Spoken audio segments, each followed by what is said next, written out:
విత్తనాల కోసం రైతులు తీవ్ర ఇబ్బందులు ఎదుర్కొంటున్నారు. అగ్రోస్ షాపుల ముందు విత్తనాల కోసం రైతులు క్యూ లైన్లో నిలబడుతున్నారు. అయినా విత్తనాలు దొరక్కపోవడంతో అన్నదాతలు ఆగ్రహాన్ని వ్యక్తం చేస్తున్నారు. షాపుల ముందు ఆందోళనకు దిగారు. ప్రభుత్వం స్పందించి రైతులకు కావాల్సిన విత్తనాలు, ఎరువులు అందుబాటులో ఉంచాలని విజ్ఞప్తి చేస్తున్నారు రైతులు.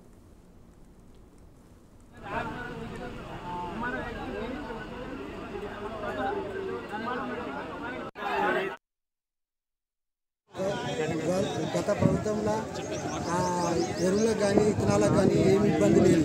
కాకపోతే ఇప్పుడు ఈ ప్రభుత్వం కాంగ్రెస్ ప్రభుత్వం లైన్ పొద్దున 6 గంటలకు వచ్చినాం మేము. విత్తనాలకు కానీ ఇప్పుడు చిరువులకు కానీ మాకు కొరత ఏర్పడింది. ఆ లైన్లో మేము చెప్పులు పెట్టిపోయినాం. కనీసం నీళ్ళు ఉడక తాగనీకి మాకు పోని పరిస్థితి లేదు. కానీ ఈ ప్రభుత్వం వ్యవసాయ రైతులకు జిలుగు అందించిన ప్రభుత్వము గత ప్రభుత్వంలో రైతులకు అందుబాటులో ఎంత అవసరమవుతుందో అంత అవసరం బట్టి తీసుకొచ్చారు. ఇప్పుడు రైతులకు అవసరం 20% జిలుగు తీసుకొస్తారు. ఇప్పుడు 100% పొందున్నారు. చాలా ఇబ్బందిగా ఉన్నది. పొద్దున 6 గంటల ఒక్క రైతుకు 5-6 బ్యాగులు వచ్చింది. కానీ ఈ ప్రభుత్వం చేంజ్ కాగానే ఒక్క బ్యాగు కూడా చెప్పులు పోలీసు వాళ్ళు కావలి పెట్టి అమ్ముతున్నారు. ఈ ఆగ్రోస్ వాళ్ళు ప్రొద్దున వస్తే మధ్యాహ్నం అవుతుంది.